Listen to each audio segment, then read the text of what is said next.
Hey y'all, I'm here to review the VMAs 2021. Y'all, first of all, do y'all see my Ivy Park? Do you see the Ivy Park? This is the cutout bra, okay? The cow print cutout bra. I got this and I got the bodysuit. Bodysuit. I will never come on here with the bodysuit because the ass is out. Okay, but anyway, let's get to it. So the VMAs 2021. Overall, I will say it was okay. It was better than last year's virtual one. BET to me had the best virtual awards last year. But like it was okay for what it was. My cousin was pissed because my cousin lives 2 blocks away from the Barclays Center. She hates it. She is super annoyed. She can never park in front of her house. Like I think I've told my subscribers this 1,010 times. Like she hates it. She hates it. So she was thoroughly annoyed with the award show itself. But outside of that, I mean, I guess it was okay. So let's get to it. So VMAs, we start off with Madonna. Now Madonna is in the back of this cab going through Times Square talking about her little journey, how she got there when she was 19 and how she's 175 now and everything that she's done in between. It's the 40th year of MTV. Now, first of all, let me say this. Madonna looked good as fuck. Like, she looked good. I don't care who she paid, where she went to. She looked good as hell. Good as fuck, okay? Came out, literally just said it's the 40th anniversary, and she talked about how MTV was the first place, which we all know, like 24-hour music channel video. MTV is not what MTV was like years ago. It is no longer like a music video channel. That is no longer what it is. The only time you're going to get videos from MTV is if you go to MTV Hits, I think, and it used to be BT Jams, but I think it's MTV Jams now. That's where you're going to see videos. You will almost never go on regular MTV and see that. And I actually grew up in a time where it was changing from being videos to, only like pretty much like TV shows. Because growing up, there was always videos on MTV for me. And I'm talking about a 90s baby, right? As growing up, there were like little shows on it, like the Real World and stuff, but the majority of it was focused around, videos, TRL, even in the morning time and nighttime, they would have all these videos playing. And then like they did the Real World, and then they did the Real World Challenge. And then it's like, I really feel like once Jersey Shore and Teen Mom kind of like took off the way that it did, I really think that's when they decided, oh, fuck this music shit, like let's stick with this. I really feel like that's what happened. And now MTV is ridiculousness 24/7. And I want to understand from the programmers of MTV, what the fuck do y'all get from playing ridiculousness every fucking second of the day on MTV? It cannot be bringing in that much money. There's no way in hell that one show is bringing in so much money that's the only show on the fucking thingy that y'all play. That was my rant on MTV. Anyway, I feel like the intro was weird as fuck. I feel like, what was the point of her coming out there to say it's the 40th anniversary of MTV and then just walk out? Like, she should have did like a performance or something. And I also feel like throughout this whole show, y'all should have literally, if it was me, like if I was directing this, what I literally would have did, I would have got somebody from each decade of MTV, and I would have asked them if they would perform, or multiple. So I would have started out with the 80s. So I would have started out with getting Madonna. See if Madonna could do a quick performance and match that up with somebody else from the 80s. Or if not, I would have taken people from decades and like meshed them together. So kind of how like Britney and Madonna and Christina, they had that moment. I would have did stuff like that. But honestly, I would have literally set the program like this. I would have started it out. I really would have used the whole show to like pretty much give us like a history train through MTV and how it's evolved in the artists and stuff. So I would have started off with Madonna, have Madonna come out, do something, do a sickening ass performance. Maybe somebody else from the 80s to do a quick segment. Then we will move on to the 90s. I'd have somebody come out that was super prominent in the 90s, give you like 2 quick, maybe 3 quick performances from the 90s. Then boom, let's move on to the 2000s. I'd give you 1 or 2 sickening performances for that. And then, 2010s and you know what I'm saying? Like, I would have sprinkled at least 1 or 2 people from each decade that MTV has been around to show the progression and the evolution of music and everything like that. That's just how I would have did it. But whatever, this is how they chose to do it. It's fine. First people that came up was Justin Bieber and Kid Laroi. Everybody's mic was fucked up tonight. And literally the first note that I have here is everybody's mics needs to be turned up because the little boy Kid Laroi, it's like I could hear him, but his voice sounded so far, and so did Justin's too. I mean, what am I supposed to do? They're two white boys. You know, I guess I'm gonna give Justin his flowers because me and Justin are the exact same age. So I can remember everything with Justin. He been here for a minute. He ain't my cup of tea right now. I haven't liked any, I'm gonna say the last, because I do not like Peaches. I really only, that's a whole nother conversation. I feel like the last song that Justin Bieber put out that I really like bumped. What do you mean? Oh, when you nod your head, yes, but your body says no. No. When you nod your, yeah, I think what your body says no. What do you oh, what do you mean? See, you're running out of time. What do you mean? That whole album right there was good. Oh, because it had another fucking good song on there too. This is the last time I've even paid attention to him. It was a very white performance, and I guess Justin can still carry a tone. Next, is it Rodrigo or Rodriguez? Because I'm always fucking it.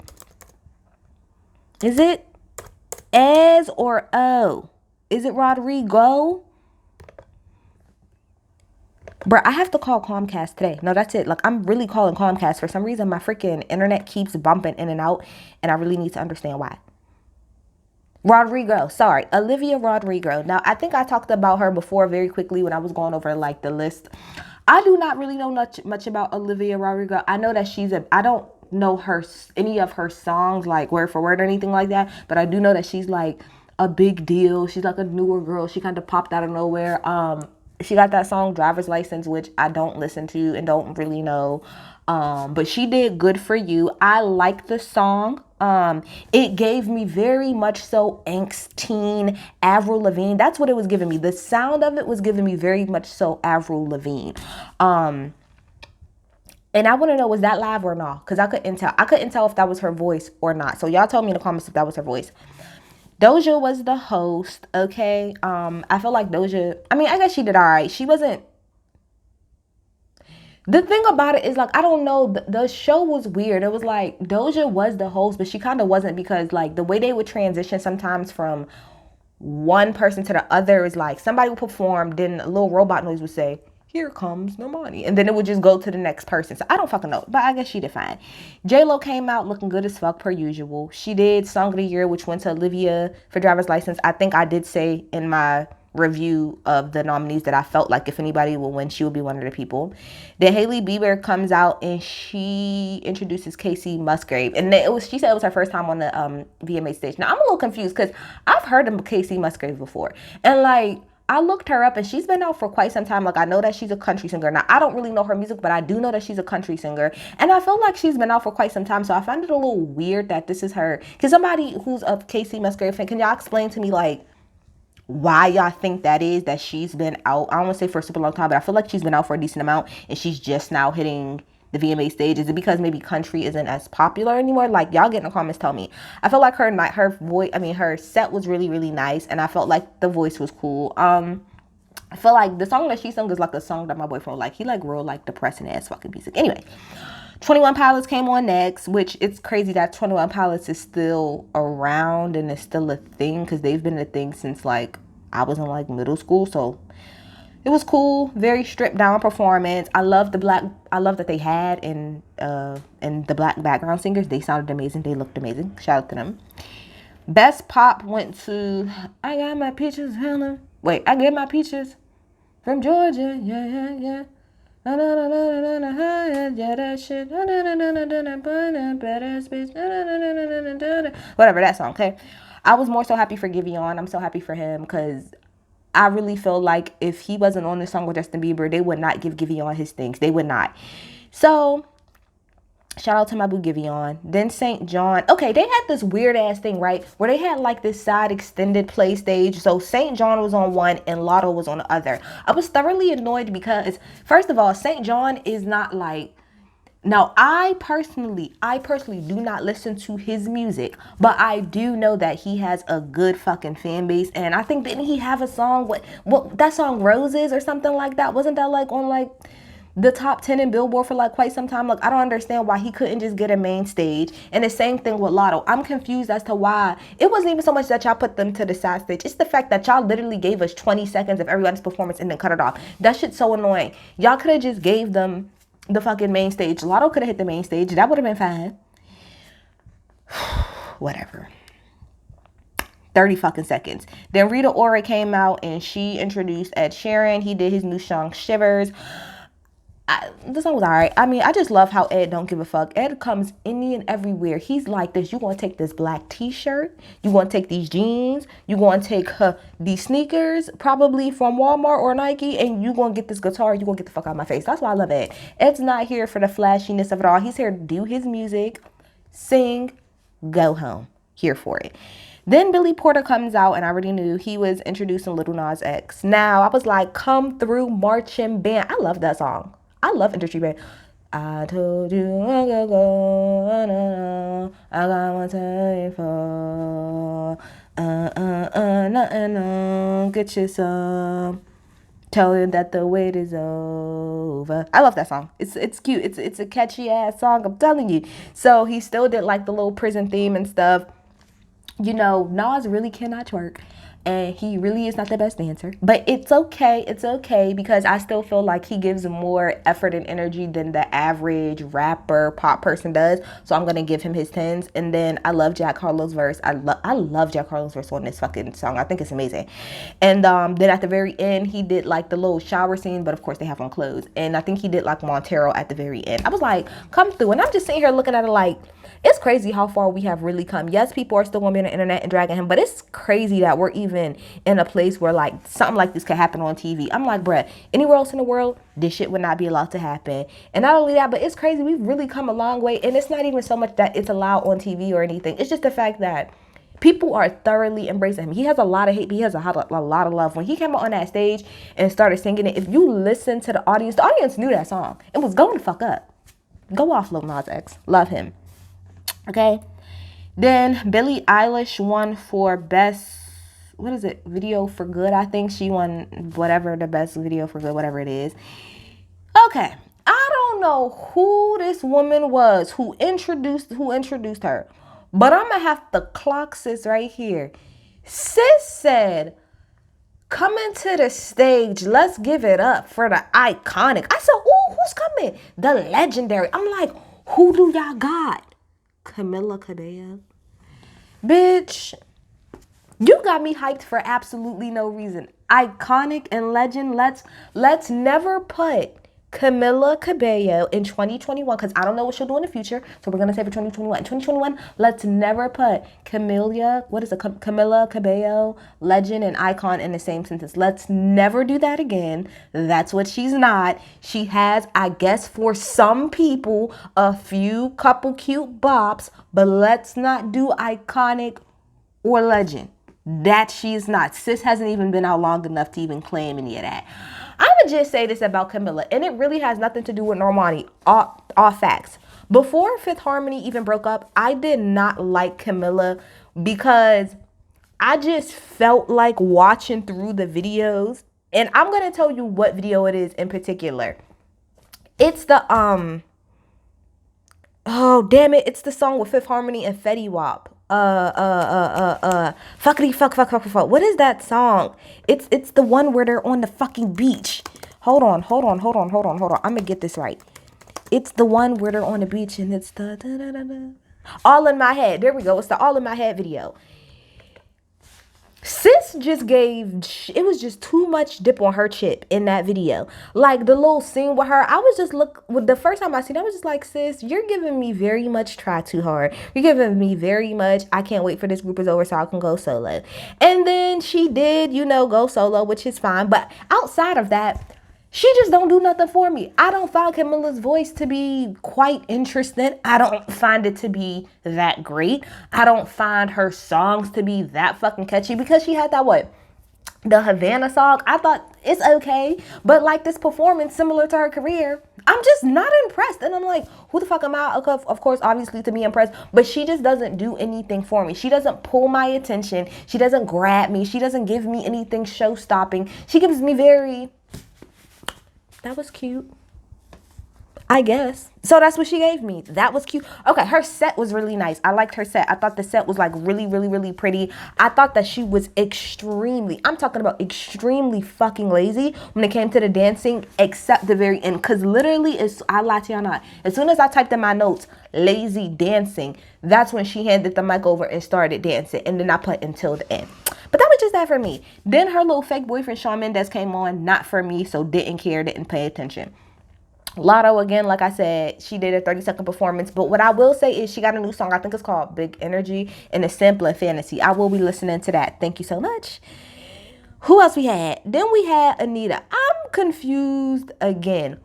Why wasn't she on the main stage? Now, let me get this right. I am not the biggest Anita fan. I don't know. I really don't know her music like that. But I do know her. I do know that she's a big deal. I do know that performance-wise, she's sickening, okay? And what is it that she did? I think it's called Girl from Rio. I like that song. Like I'd never heard the song until the VMAs, and I heard her sing. I'm like, I like the song. And then I looked up on YouTube and I watched the video and I really love the fucking song. Why are y'all, and I'm looking at her views and stuff, and she's like her views are crazy on YouTube, and I've been heard of her. So I am confused as to why she only got a Burger King spot and not something on the stage. Again, I'm very confused. Give sis her tens. Moving on.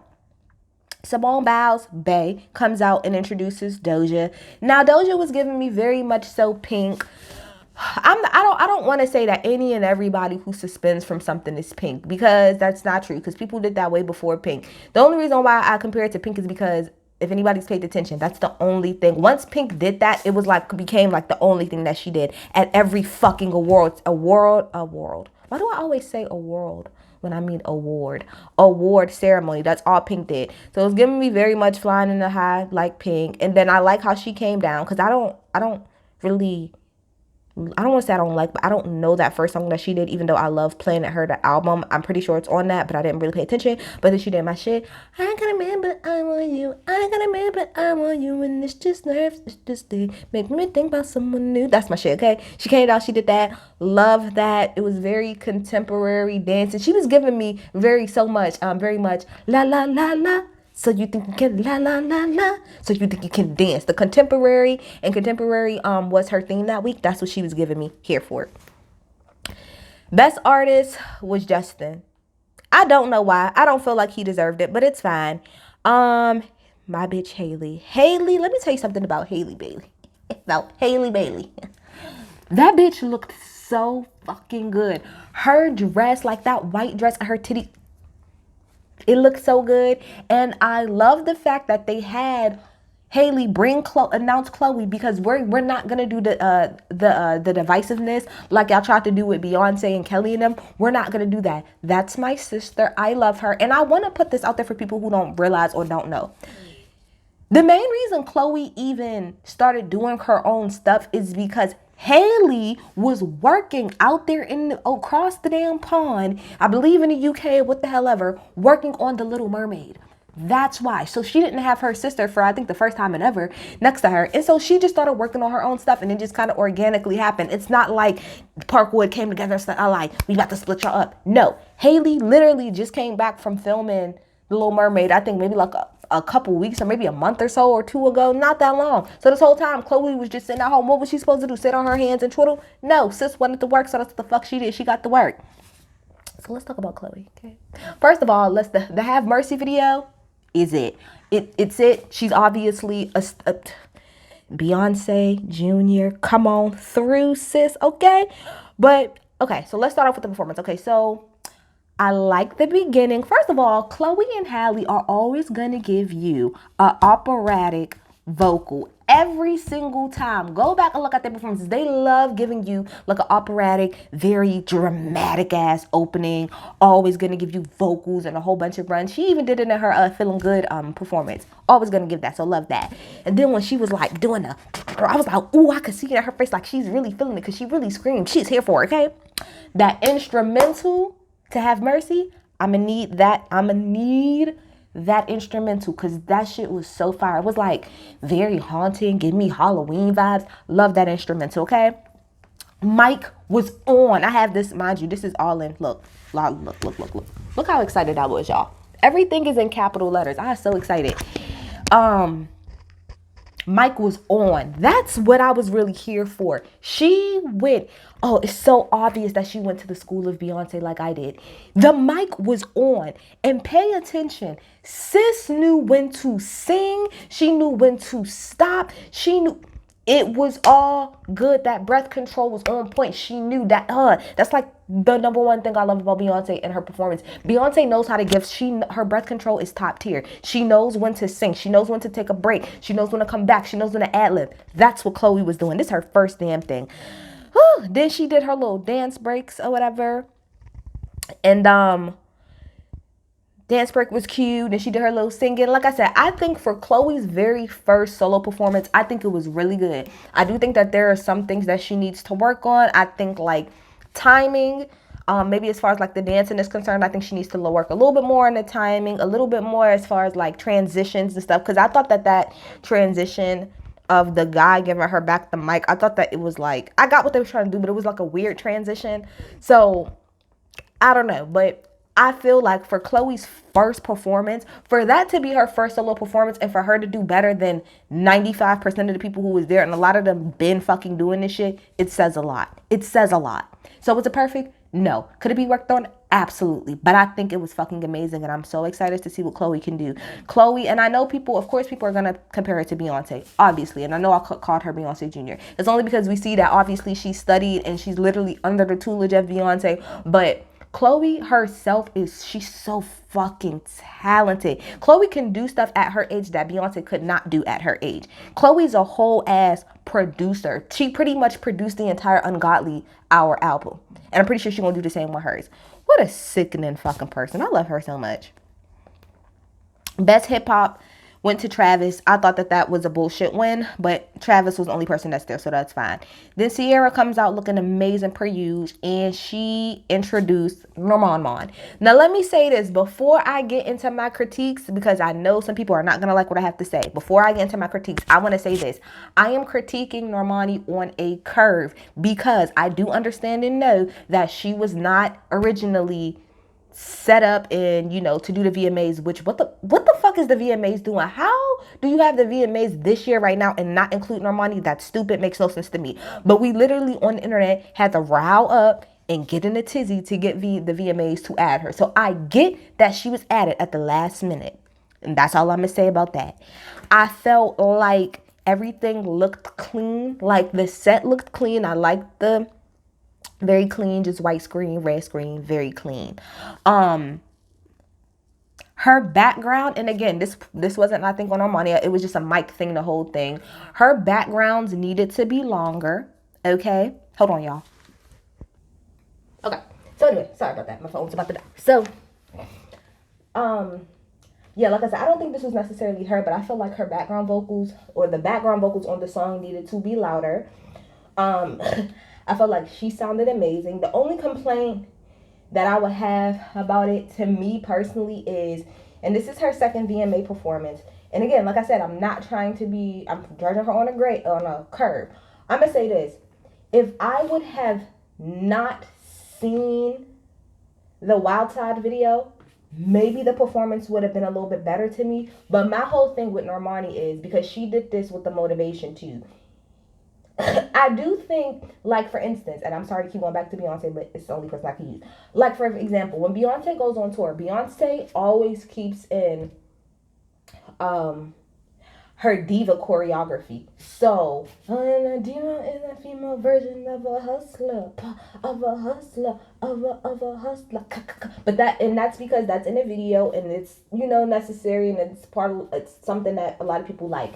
So I understand why, like, the I wanna drive you crazy, pull up inside your baby, fuck it up like oopsie daisy. I understand why that whole second part choreography was kept, but I feel like, kind of like the motivation performance, I think Normani needs to do something outside of just taking her video and putting it on stage, because that's what to me, for her motivation performance, all she did was take everything she did in her video and just put it on the stage. And I feel like with this, she did the same thing. Everything that she did in her video, she just literally took it from the video and put it on her stage.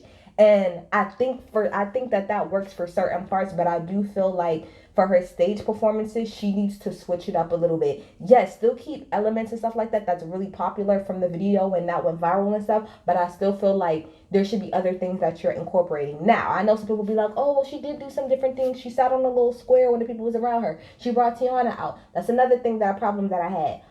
First of all, I didn't know that it was Tiana until I looked online and everybody said that, because I didn't know who the hell that was. Secondly, I get the homage to Janet, but I feel like that part of the performance should have been put somewhere in the middle and not at the very end, because I don't really feel like it was as effective as it could have been. It was at the end of the performance, and I think most people was a little bit more so, maybe a little bit confused. I didn't really get that part at the end of the performance. I would have maybe did it in the middle of the performance, like brought Tiana out in the middle and then did that and then continued to perform the song or perform something around her. But again, not to say that she did a bad thing. I still think that Normani had the top 3 performance out of everybody to fuck the night. I know that she can do more, and I want her to do more. So I really hope that whatever next award show that she's at, award show that she is at, that they give her enough time so that she can really come up with a decent concept and a little bit more than just what she did in her video. That's that. But I still really love her so much. I think if she was live, which I believe she was, she sounded fucking amazing. She sounded amazing. She looked amazing red carpet wise. It was so good. Lotto comes back. Y'all won't get for the main stage. I'm over it. Fat Joe comes out and introduces Ozuna. Love Ozuna, okay? I thought the crane idea that he had for his performance, I thought it was dope, fun performance. Ashanti and Ja Rule came out. Y'all know the Ja Rule and Fat Joe versus is tonight. Y'all tell me in the comments if y'all want me to do anything with that. Ashanti looks amazing, per usual. Best collab, SZA and Doja. Doja was dressed like a fucking worm, and SZA looked fucking amazing, per usual. Then we had AJ Lance Bass, Nicholas Shea. That's peak fucking boy bands. If this was like 2000s, the whole fucking audience would have passed the fuck out. But they talk about boy bands and the peak of that and how K-pop fans are like crazier. That's true. BTS won for best K-pop. Global Icon Award went to Foo Fighters. Love the Foo Fighters. They're a good fucking time. SZA introduced Alicia Keys and Sway Lee. I actually like the song that she performed, which I think was called La La. I'm gonna download that. Like that. MGK came through, won Best Alternative. Best New Artist was Olivia. Swiss Beats came out and presented Busta Rhymes. Y'all didn't give him a Vanguard Award, which I don't fucking understand why. But I just want to say Spiff is the best hype man of all time. Like, he's just like the best hype man of all time. Did a nice little medley, was super hype, did what he needed to do. Video of the year was Lil Nas, and then at the very end, MGK and Travis Barker did a performance. Really, really, really, really good performance. I thought it was really good. Breath control was on point. Let's see if I can run through real fast. Best group, BTS, makes sense. Best R&B song, Leave the Door Open, I was right. Best direction, Lil Nas X, I was right. Cinematography, Brown Skin Girl, I was right. Best choreography, Harry, I didn't listen to that. Shout out to Blue Ivy Carter for being the youngest VMA. I just imagine walking into Blue Ivy Carter's like office and like her literally sitting like this, like the Grammy is right here and she's just like staring at me through it and she's just like, how the fuck can I help you? I love her so much. Y'all tell me what y'all think. I'm not what?